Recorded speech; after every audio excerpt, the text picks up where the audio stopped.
ICC এবার 2027 সালের বিশ্বকাপ থেকে টাকায় আর টাকা ছাপার প্ল্যান করেছে বন্ধুরা। আইসিসি প্ল্যান করেছে ভারতের সাথে পাকিস্তানের ম্যাচ কমসে কম দুইবার যেন হয়ই হয়।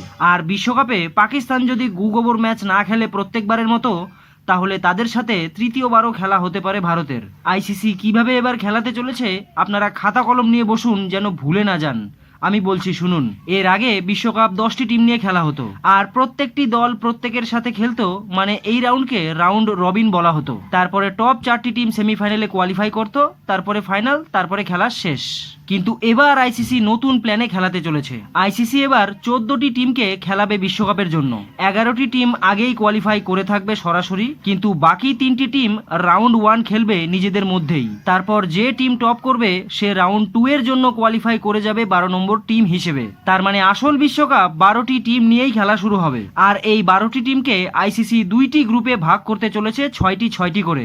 আর প্রত্যেকটি টিম নিজের গ্রুপের 5টি টিমের সাথে খেলবে। তাই দুটো গ্রুপ থেকেই টপ 3টি টিম কোয়ালিফাই করে যাবে আগের রাউন্ডের জন্য।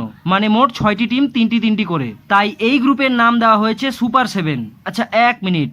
এবার আপনারা ভাবছেন 6টি টিম হলে সুপার 7 কি করে নাম হয়? তাহলে বলছি আপনাদের শুনুন।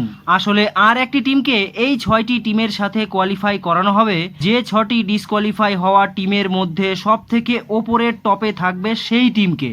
আর এই একটি টিম গ্রুপ এ অথবা গ্রুপ বি, যে কোনো গ্রুপ থেকেই কোয়ালিফাই করতে পারে। কিন্তু এখন সবাই বলছে যে এই টিম নাকি পাকিস্তানি হবে, কারণ পাকিস্তান প্রত্যেকবার এইরকম ফালতু খেলে বিশ্বকাপ থেকে ছিটকে যায়। তাই আইসিসি তাদেরকে আবারও একবার যাওয়ার সুযোগ দেওয়ার জন্য নাকি এই কাজটা করেছে। তবে তারপরেই 7টি দলের মধ্যে টপ 4টি টিম সেমিফাইনাল খেলবে নিজেদের মধ্যে, এবং তারপরে ফাইনাল। তারপরেই পেয়ে যাবে সবাই বিশ্বকাপ চ্যাম্পিয়ন 2027-এর টিম।